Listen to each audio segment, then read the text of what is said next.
Hello everyone. So welcome to my first vlog. ఈరోజైతే మనం మన ట్రైమ్ స్పీడ్ 400ని, అదే మన కొత్త బండిని ఫస్ట్ సర్వీస్కి తీసుకెళ్ళిపోతున్నాం అనమాట. మనం ఒక 593 అరౌండ్ ఆల్మోస్ట్ 600 కేఎం వచ్చామన్నమాట మన బైక్ మీద. సో 600 కేఎంకి మనం ఫస్ట్ సర్వీస్కి వెళ్ళబోతున్నాము. నేను ఇప్పుడైతే ప్రస్తుతానికి పెట్రోల్ కొట్టించడానికి వచ్చాను first, because my petrol is showing empty. So only single point ఉన్నది కాబట్టి ఇప్పుడు ఫస్ట్ పెట్రోల్ అనేది కొట్టించుకొని దాని తర్వాత we will go for the first service centre అనమాట. మనకి ఇక్కడ బెంగళూరులో ఎలక్ట్రానిక్ సిటీ దగ్గర సర్వీస్ సెంటర్ ఉన్నది. So will be heading out there.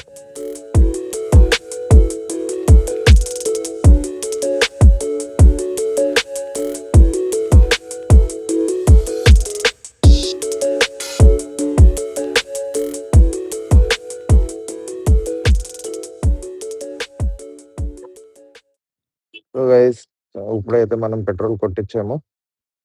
So petrol కొట్టించేసాం కాబట్టి we are set to go.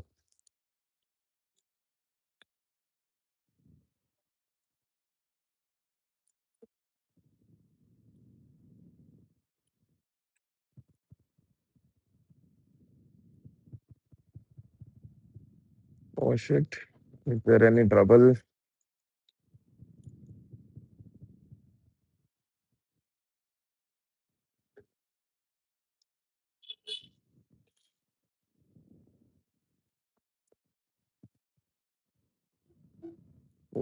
Like there is some trouble guys. ఒకసారి ఆఫ్ చేసి ఆన్ చేసి చూద్దాము.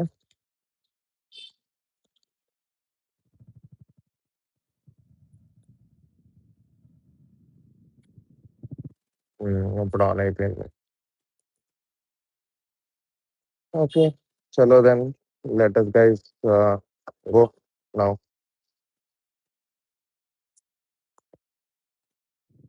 సో గైస్, ఇప్పుడు మనం అయితే వెళ్ళే దారిలో ఉన్నాం అనమాట. బట్ ఇందాక మనకి ఇంజిన్ ట్రబుల్ ఇచ్చింది కదా. ట్రబుల్ ఇచ్చిన తర్వాత ఏంటంటే ఇక్కడ మనకి ఈ ఇంజిన్ లైట్ అనేది వెలిగింది. ఇంతకు ముందు అయితే ఎప్పుడు అలా ఒకసారి అయితే అయ్యింది అలాగా సేమ్. నాకు ఒక 1 డే అలా వెలిగింది engine light even while the bike is running. So 1 day అలా వెలిగి అది ఆటోమేటిక్ గా టర్న్ ఆఫ్ అయిపోయింది. I thought that there is no issue and first సర్వీస్కి వెళ్ళినప్పుడు చూడొచ్చు అని చెప్పి. But again now after the engine gave us some trouble again this light అనేది మనకి మళ్ళీ వెలగడం జరిగింది. So let's see, anyhow we are going to the service centre, will ask them out what could be the issue and ఇలా వచ్చినప్పుడు next ఏం చేయాలి. Usual గా అయితే మనము ఇమీడియట్ గా ఇలా ఇష్యూ రాగానే if the light doesn't go off we will go to the service centre. Let's see what happens. So guys, మనమైతే వచ్చేసాము మన ట్రయంఫ్ బైక్ సర్వీసింగ్ కి. ఇప్పుడే జస్ట్ లో వచ్చాను. ఎలక్ట్రానిక్ సిటీ శివరాజ్ ట్రయంఫ్ అనమాట. వచ్చేసాను మనము. మన బైక్ అనేది ఏమంటే అక్కడ పార్క్ చేస్తున్నాం. ఇప్పుడు లోపలికి వెళ్ళి వెళ్తాం, మాట్లాడతాం అనమాట మనం. సో గైస్, మనం అయితే మన బండి సర్వీసింగ్ ఇచ్చేసాము. లోపల సర్వీస్ బేలో అయితే సర్వీస్ చేస్తున్నారనమాట. మీకు ఇప్పుడు లోపలికి అయితే వెళ్ళి చూపించబోతున్నాను ఎలా ఉంటుంది అనేది లోపల సర్వీసింగ్ ఎక్స్పీరియన్స్. అండ్ బండి గురించి మాట్లాడాల్సి వస్తే ఇప్పుడు వరకు రైడింగ్ ఎక్స్పీరియన్స్ అయితే ఇట్స్ ప్రిటీ గుడ్ అనమాట. ఈవెన్ ఇన్ ట్రాఫిక్స్లో గట్ట మనకైతే ఏమి ఇబ్బంది లేదు. కొంచెం బండి పెద్దది, ట్రాఫిక్స్లో తిప్పడానికి ఇబ్బంది అవుతుంది, అలాంటిదైతే ఏం లేదనమాట. Very smooth experience. అండ్ మనకి మైలేజ్ వచ్చేసరికి మనకి బండికి అరౌండ్ ఒక 20 to 25 ఇచ్చిందనమాట before the first service. And ఇక్కడైతే మనం కస్టమర్ లాంజ్కి వచ్చేసాము. ఇక్కడ కస్టమర్ లాంజ్లో మనకి వెయిటింగ్ ఏరియా ఉన్నది, కూర్చొని వెయిట్ చేయడానికి. సో ఇక్కడైతే మనం చూడొచ్చు మన బైక్ని, మన బైక్స్ని అయితే ఇక్కడ సర్వీసింగ్ చేస్తున్నారు. యాక్చువల్గా అయితే మనకి ఇక్కడ వీడియో రికార్డింగ్ అలౌ లేదు. నేను అక్కడ సర్వీస్ మేనేజర్ని అడిగి పర్మిషన్ తీసుకొని రికార్డ్ చేసి ఇక్కడ ఓన్లీ ఫోటో తీసుకున్నాను లోపల బైక్ సర్వీసింగ్ మెయిన్ సర్వీసింగ్ ఏరియాలో. మన బైక్స్ని అయితే ఇక్కడ ఇలా పెట్టి పెడాక్ స్టాండ్ మీద పెట్టి వాళ్ళు సర్వీసింగ్ అయితే చేస్తున్నారు. So we can see how it looks. So ఇప్పుడు మనది బైక్ అయితే సర్వీసింగ్ అయిపోయింది అనమాట. ఇప్పుడు మీరు చూడొచ్చు మన దానికి యాక్సరీస్ కూడా వేశారు. ఇంతకు ముందు విండ్షీల్డ్ అనేది లేదు మన బైక్ కి, ఇప్పుడు విండ్షీల్డ్ వేశారు. విండ్షీల్డ్ మళ్ళీ లోవర్ ఇంజిన్ గార్డ్ ఒకటి వేశారు. అండ్ మళ్ళీ ఇవి వచ్చేసరికి కాంప్లిమెంటరీ యాక్సెసరీస్ అనమాట. Windshield, lower engine guard, tank pad కూడా. నీ ప్యాడ్స్ కూడా ఇచ్చారు గానీ, మనం ఏంటంటే పీపీఎఫ్ ఏయించాము మిన్ననే. సో, పీపీఎఫ్ ఏయించాం కాబట్టి నీ ప్యాడ్స్ అనేది తర్వాత మళ్ళీ ఇన్‌స్టాల్ చేయిస్తాం అనమాట. సో, మళ్ళీ and after thought we even got the luggage rack installed for our bike. ఎందుకంటే మనం తర్వాత టాప్ బాక్స్ ఏయిద్దాం అనుకుంటున్నాము. టాప్ బాక్స్ వచ్చేసరికి ఆఫ్టర్ మార్కెట్ టాప్ బాక్స్ ఏస్తాం మన బైక్‌కి. ఎందుకంటే ఇక్కడ ట్రయంఫ్ షోరూమ్‌లో ఉన్న టాప్ బాక్స్ వచ్చేసరికి ఫైబర్‌దొస్తుంది. మనకొచ్చేసరికి అల్యూమినియం టైప్‌ది అలాంటిది తీసుకుందాం అనుకున్నాం మెటల్‌ది. సో, అదనమాట. సో, నేనైతే ఇప్పుడు మనకి బైక్ వాష్ అయితే చేపియలేదు. ఎందుకంటే పీపీఎఫ్ ఏయించాం కాబట్టి పీపీఎఫ్ ఏయించిన తర్వాత కొన్ని రోజులు వాష్ చేయకూడదు బైక్. అట్‌లీస్ట్ ఒక 1 వీక్, 10 డేస్. ఎందుకంటే పీపీఎఫ్ పీల్ ఆఫ్ వచ్చేస్తది. మళ్ళీ ఇప్పుడు వాష్ చేపిస్తే. అదనమాట.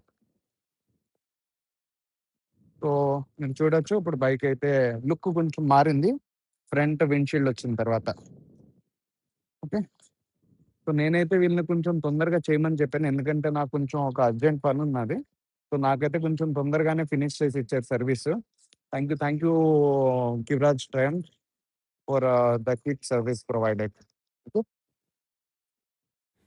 So here comes the major part of our service which is the service cost. మనకైతే వాళ్ళకి బండి ఇచ్చే ముందు ఒక సర్వీస్ బ్రేకప్ అనేది ఇచ్చారు విచ్ ఇస్ నియర్లీ 3000 రూపీస్ అనమాట. అందులో వచ్చేసరికి 1700 మనకి ఇంజిన్ ఆయిల్ కాస్ట్ వస్తుంది. మీరు అనుకోవచ్చు first service and second service free కదా ట్రయంఫ్‌లో అని చెప్పి. Yes it is free but we need to pay for the consumables which is like the engine oil, lubes, oils and all. So అందుకనే మనకి ఒక 3000 ఎస్టిమేట్ ఇచ్చారు వాళ్ళు. ఇది కాకుండా మనం వచ్చేసరికి ఒక లగేజ్ ర్యాక్ వేయించుకున్నాం ఇందాక. మీరు వీడియోలో చూసారు కదా! సో, లగేజ్ ర్యాక్ వేయించుకున్నాం. ఆ లగేజ్ ర్యాక్ కాస్ట్ ఒకటే మనకి దగ్గరగా ఒక 3000 వరకు పడ్డది. ఇంక్లూడింగ్ టాక్సెస్ మనకి 3,000 పడ్డది. సో, అది అన్నీ కలిపి మనకి service plus the luggage rack మనకొచ్చేసరికి 5980 రూపీస్ పడ్డది. ఓకే. అండ్ అది కాకుండా మనకొచ్చేసరికి ఫ్రీ యాక్సెసరీస్ ఇచ్చారు ట్రయంఫ్ వాళ్ళొచ్చేసరికి. Which was our windshield, lower engine guard, tank pad, knee pads and the back rest. So, ఈ అన్నిట్లికి మనకి ఫిట్‌మెంట్ చార్జెస్ అయితే ఉంటాయన్నమాట. ఫిట్‌మెంట్ చార్జెస్ వచ్చేసరికి మనకి 637 రూపీస్. మనకి వాళ్ళు ఫ్రీగా ఇచ్చినా గానీ మనం ఫిట్‌మెంట్ చార్జెస్ అయితే వాళ్ళకి పే చేయాల్సి ఉంటుంది. సో, టోటల్‌గా వచ్చేసరికి మనకి ఓవరాల్‌గా 6617 రూపీస్ పడ్డదనమాట సర్వీస్ కాస్ట్. అండ్ ఇది కాకుండా మనకి వాళ్ళు బ్యాక్ రెస్ట్ అయితే ఇస్తారని చెప్పాను కదా! అది మనం ఇన్‌స్టాలేషన్ అయితే చేపించుకోలేదనమాట.